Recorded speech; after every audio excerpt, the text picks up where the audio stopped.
Estamos de volta com o programa Na Verdade e hoje conversando sobre os ritos orientais, né? Todos eles pertencentes à Igreja Católica, né? Una, Santa, Católica, Apostólica, Romana, mas com uma diversidade muito grande, deixando a nossa igreja mais linda e mais rica. E está conosco o diácono Eric Módulo, né? Conversando sobre isso. E no primeiro bloco a gente já mostrou vários ritos e as igrejas pertencentes a essa tradição. E faltou uma, né? Que é a tradição bizantina, né, diácono? É verdade, que é a mais numerosa do ponto de vista da quantidade de tradições e igrejas de direito próprio entre eles, né? Os bizantinos, então lembrando, são aqueles cristãos que vieram de Constantinopla. Constantinopla atual, Istambul, e já chamou Bizâncio no passado, porque era a sede do Império Romano no Ocidente, por isso que a gente chama dos bizantinos, né? Império Bizantino e tudo mais. Então, a tradição dos bizantinos, ela sempre está mais ligada à realeza. Os paramentos dos bizantinos tem mais dourado. A mitra dos bizantinos é uma coroa, porque vieram de uma cidade onde a realeza estava presente. Então, os paramentos sacerdotais estavam ligados a essa beleza da realeza. E nós temos diversos ritos bizantinos, diversas igrejas que celebram no rito bizantino dentro da Igreja Católica. Então, tá aí. A tradição bizantina, ela tem o seu ramo ortodoxo e o seu ramo católico. A gente está falando dos católicos, obviamente. Então, vamos lá. A Igreja Católica Bizantina Grega, a Igreja Católica Ítalo-Albanesa, a Igreja Greco-Católica Albanesa, Greco-Católica Bielorrussa, Igreja Greco-Católica Búlgara, a Igreja Greco-Católica Croata, a Igreja Greco-Católica Eslovaca, a Igreja Greco-Católica Húngara, a Igreja Greco-Católica Macedônia, a Igreja Greco-Católica Melquita, agora há pouco falamos dos Melquitas, tem aqui no Brasil o bispo próprio dos Melquitas. Aliás, a gente está vendo bastante greco aí, de uma influência num período inicial da igreja, onde o grego era muito mais presente. Os patriarcas, muitas vezes, que eram nomeados pelos imperadores, eram gregos. Por isso que a gente vê a influência grega. Mas isso até no rito latino. Os primeiros 300 anos da igreja só se falava grego. O latim veio depois, né? Por exemplo, a Igreja Greco-Católica Romena, a Igreja Greco-Católica Russa, a Igreja Greco-Católica Rutena, e a Igreja Greco-Católica Ucraniana. Aliás, os ucranianos, entre os católicos orientais, é a igreja que mais tem fiéis. Todas essa quantidade de igrejas aí, e as outras que nós vimos no bloco anterior, todas elas são igrejas católicas, apostólicas, romanas? Sim, guardando a sua tradição. Todas são católicas, todas estão em comunhão com o Papa, estão espalhadas pelo mundo todo. Algumas têm um grupo grande, como é o caso dos ucranianos, como eu estava dizendo, outras um grupo pequenininho, né? Mas as tradições são mantidas. E o Concílio Vaticano II, para deixar bem claro, né, ele restaurou ainda mais a liberdade dessas igrejas, que, repito, sempre existiram. Mas há um documento do Concílio Vaticano II chamado Ecclesiarium Orientarium, que é justamente Igreja Oriental em latim, né, que ressaltou a dignidade dessas igrejas, a igualdade. Quem é mais católico entre essas, os latinos ou os orientais? Iguais em dignidade, em direito. Então, o Concílio Vaticano II restaurou a liberdade dessas igrejas. E todas elas são aprovadíssimas, todas elas já têm o rito tudo organizado, ainda que seja muito antigo, muito distante da nossa cultura aqui do Brasil, latino, mas a distância nos une numa coisa maravilhosa, que é a ação do Espírito Santo. Por isso que a gente disse no começo da igreja que a igreja é una. Ela respeita as tradições, ela respeita as riquezas e costumes, mas uma só igreja, um só pastor aqui na terra visível, que é o Papa, e todos eles, obviamente, com missa válida, com a dignidade para qualquer um católico que queira, inclusive, conhecer essas riquezas. É isso que eu ia perguntar. O católico, ele pode frequentar qualquer uma dessas 24 igrejas? Sim, porque são igrejas católicas. E os sacramentos são válidos em todas elas? Da mesma maneira, porque é a mesma igreja. É mais ou menos como quando a gente, por exemplo, está acostumado a frequentar uma paróquia diocesana e, de repente, chegam os jesuítas naquela diocese. Aí eu passo a frequentar a paróquia dos jesuítas ou dos franciscanos. Ali cada um guarda suas tradições, mas são todos católicos. Os orientais é a mesma coisa, todos eles são católicos. Então, eu sou do rito latino, sempre vivi no rito latino. Eu posso ir numa missa da Igreja Católica Ucraniana? Pode. É a Igreja Católica. É católica. Só que lá você vai sentir algumas diferenças, por exemplo, na língua litúrgica. Eles vão usar o ucraniano na liturgia. Eles vão ter algum costume dos cânticos, dos paramentos sacerdotais. Então, sempre muda, nessas igrejas orientais, sempre muda a maneira de celebrar, a maneira de fazer. Nunca muda o que fazer, o que celebrar. Os sete sacramentos, santo sacrifício, né? O mesmo santo sacrifício ao Senhor Jesus Cristo na missa, validamente, com o sacerdote. Os sacramentos a todos. Os mesmos sacramentos, os mesmos costumes, a mesma fé. Dogmas também? Os dogmas, claro mesmo, é a mesma igreja, né? Não estamos falando de igreja distinta. Os mesmos dogmas, tudo. Então, um católico de tradição latina pode frequentar uma igreja de rito oriental católico? Sim. Bom, que não se confunda aqui com os ortodoxos. Com os ortodoxos. Os ortodoxos, nós não podemos frequentar uma missa, a não ser que seja em caso de vida ou morte. A não ser que seja em caso de extrema emergência. Aí eu posso pedir o sacramento numa igreja ortodoxa. Emergência. Emergência. Né? Mas, do ponto de vista da legalidade, os ortodoxos não estão em comunhão plena com a Igreja Católica, com o Papa. Então a gente não pode simplesmente, vou lá numa missa ortodoxa. Não, não é isso que a gente está dizendo. A gente está dizendo de Igreja Católica. Né? Por exemplo, aqui no Brasil, todas essas igrejas que a gente viu, não são todas que existem aqui no Brasil. Mas nós temos pelo menos 4 delas organizadas com bispo aqui no Brasil. Né? Então são bispos católicos, que têm as suas paróquias. Por exemplo, os maronitas. Eu pertenço a uma paróquia maronita. Né? Paróquia São Charbel. São Charbel é um santo conhecido libanês, o santo maronita mais conhecido. Eu participo da paróquia São Charbel, que fica aqui na cidade de Campinas e pertence à Diocese Maronita do Brasil, que está espalhada pelo Brasil todo.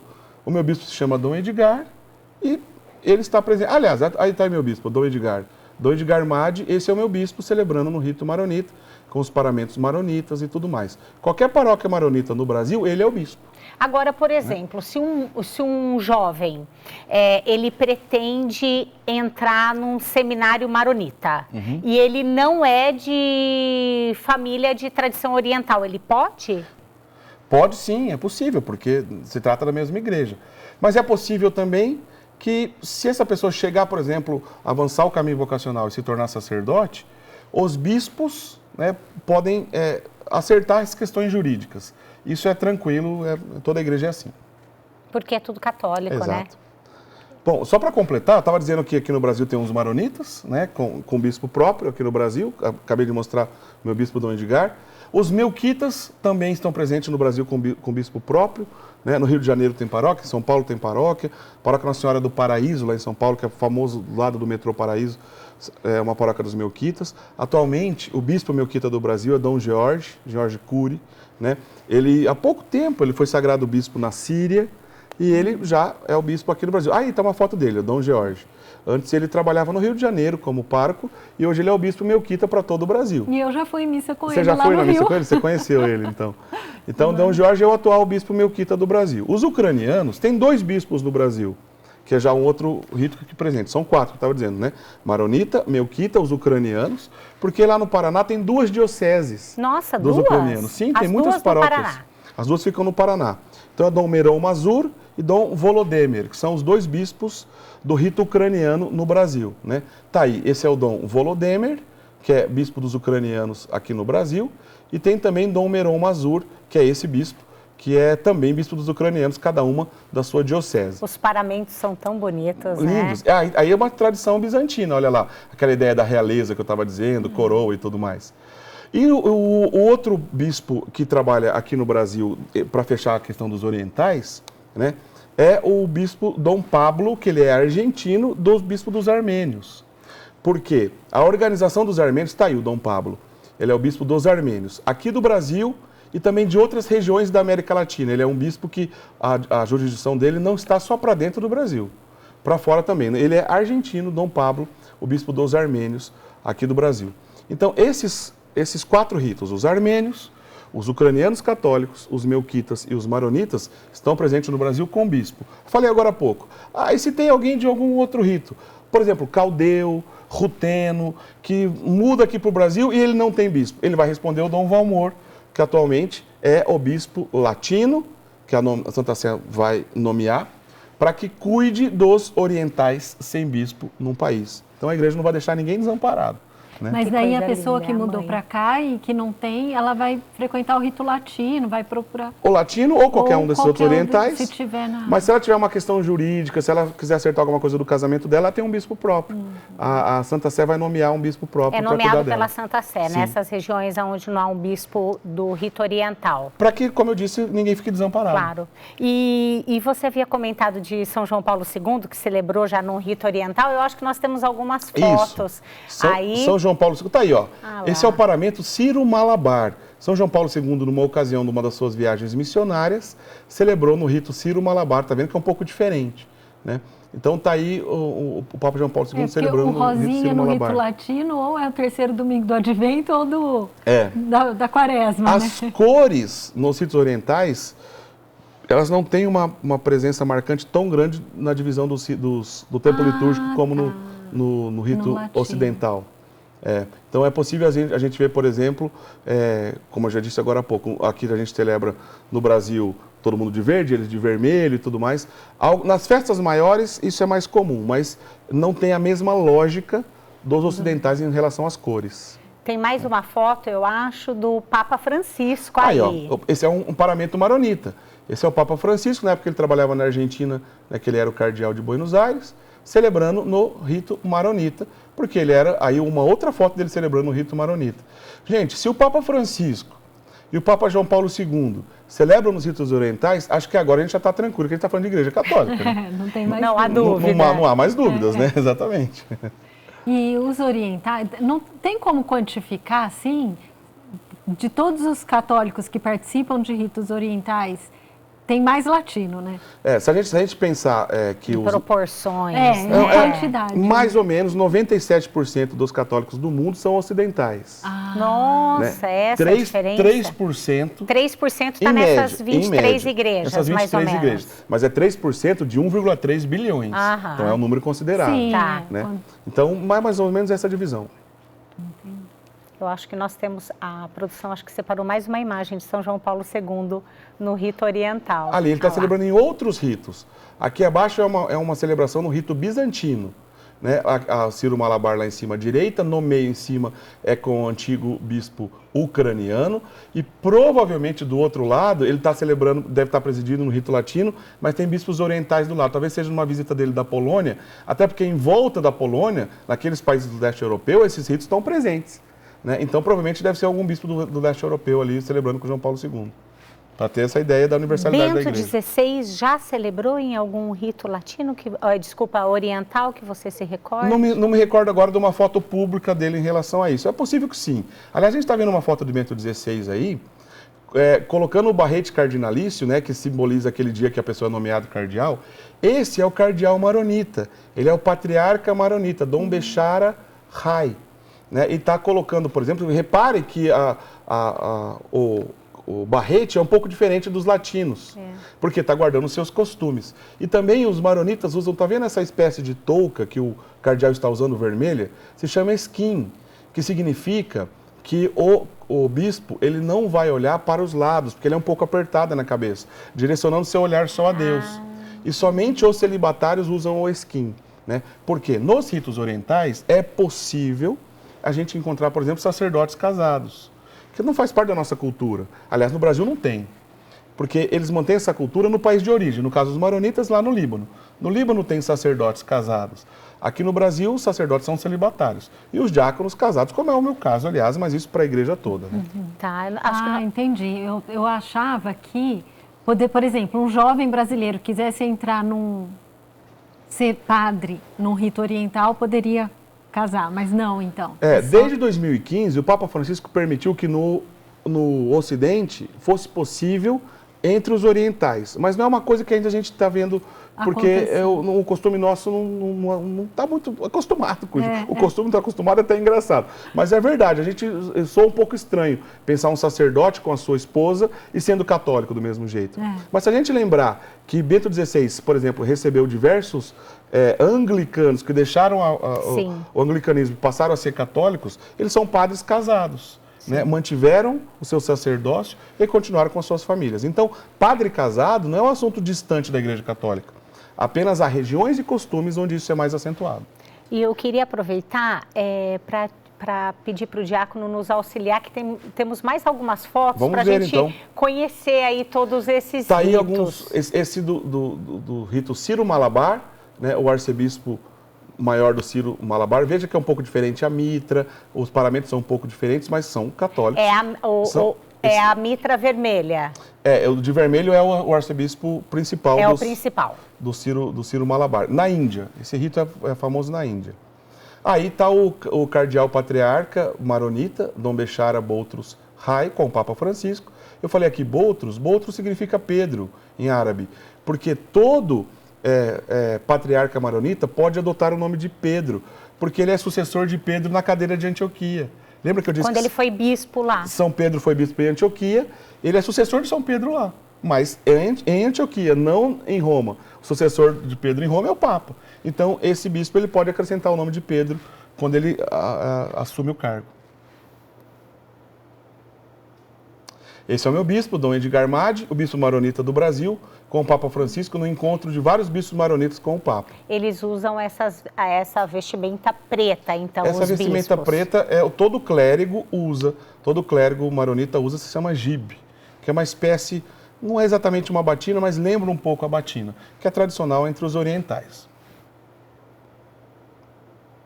Olha aí, é uma foto no Vaticano, numa missa pública, onde diversos bispos do rito oriental estão concelebrando com o Papa. Obviamente, a gente está vendo ali aqueles que estão de verde, são os latinos. Sim. Depois nós temos ali, na parte de cima, no meio da esquerda, são sacerdotes do rito etíope. Com a cabeça baixa é o patriarca Melquita. Aqui abaixo, o arcebispo maior, abaixo à direita, né? O arcebispo maior da igreja ucraniana. No meio, com uma mitra bem grande, é o principal líder da igreja armênia. E o outro de dourado, que também está com uma coroa belíssima, é o patriarca dos Melquitas, mas ele já é emérito. Então, essa foto é linda, né? Porque vê toda a diversidade da igreja. Aliás, quando a gente vê essas missas no Vaticano, que tem um monte de bispo vestido igual e um diferente, geralmente é isso, é um bispo oriental que está guardando as suas tradições. E é um outro caso, ó. Todos os cardeais de vermelho e um cardeal de preto. Esse cardeal é o líder da igreja Ciro Malankar. Ele é um cardeal como qualquer outro. Ele participou do conclave, ele poderia ele mesmo ter sido eleito papa, mas ele guarda suas tradições orientais. É o cardeal da igreja Ciro Malankar. E nunca teve um papa do rito oriental? Sempre teve na igreja primitiva, teve papa da Síria e de vários países do Oriente, mas num período distante ao nosso. Nos últimos, se a gente lembrar que durante 500 anos eram papas italianos, antes era um holandês, e os últimos 3, um polonês, um alemão e o atual, que é argentino. A gente está distante dessa tradição dos orientais, mas houve diversos papas de países do Oriente, sim, certamente. E acho que nós temos uma foto agora do diácono. Esse aqui é na nossa paróquia de São Charles, a paróquia que eu participo, né? Então está ali o Abuna Silvano, Abuna é padre, né? E o padre Salomão aqui desse lado também aqui na foto. E eu servindo o altar ali com eles na nossa paróquia de São Charles, na cidade de Campinas, uma paróquia maronita.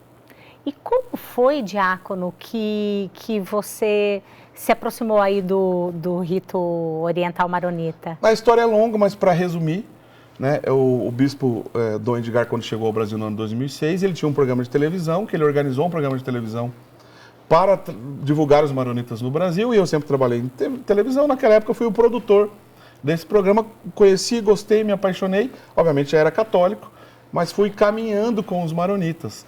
E já quase 14 anos que eu estou na paróquia maronita, sendo 4 anos de diácono. Então, basicamente foi por razões profissionais.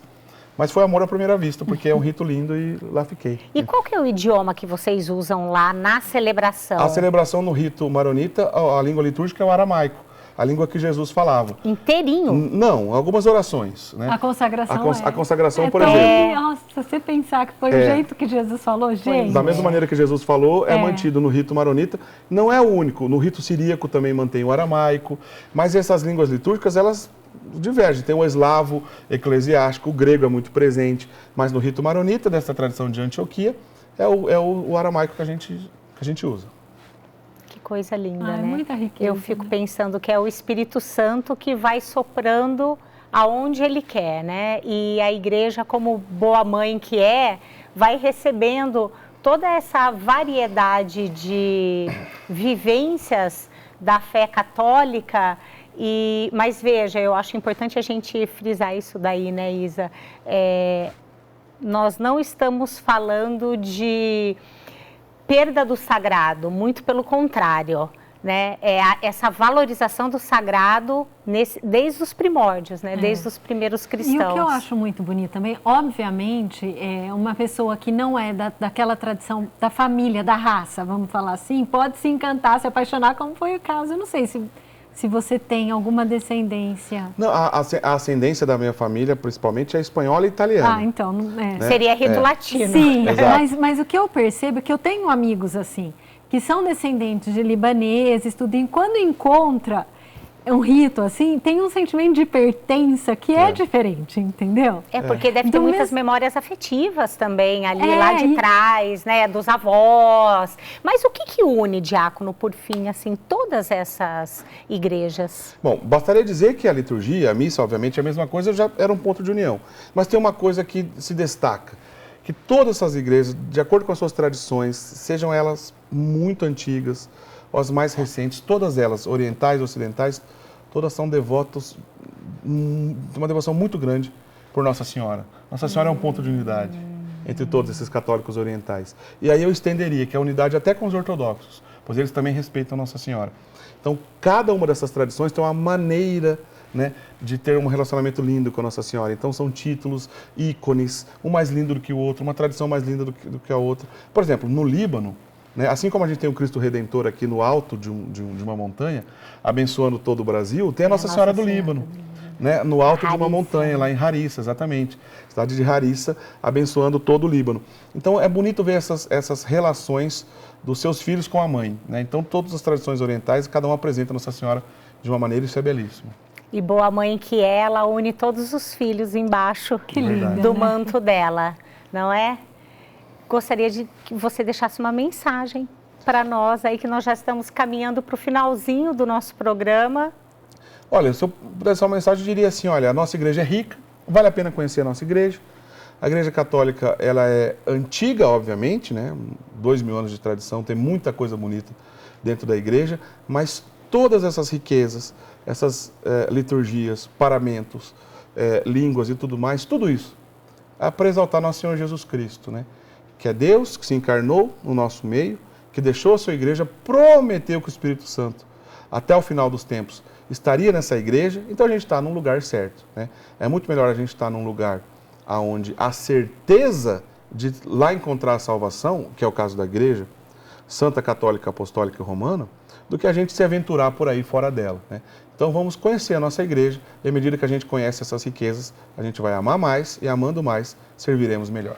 E pelo menos para as pessoas que estão aí em casa, que são dessa nossa região aqui de Campinas, Valinhos, Vinhedo, Indaiatuba, aqui da região próxima, que quiser conhecer o rito maronita na igreja...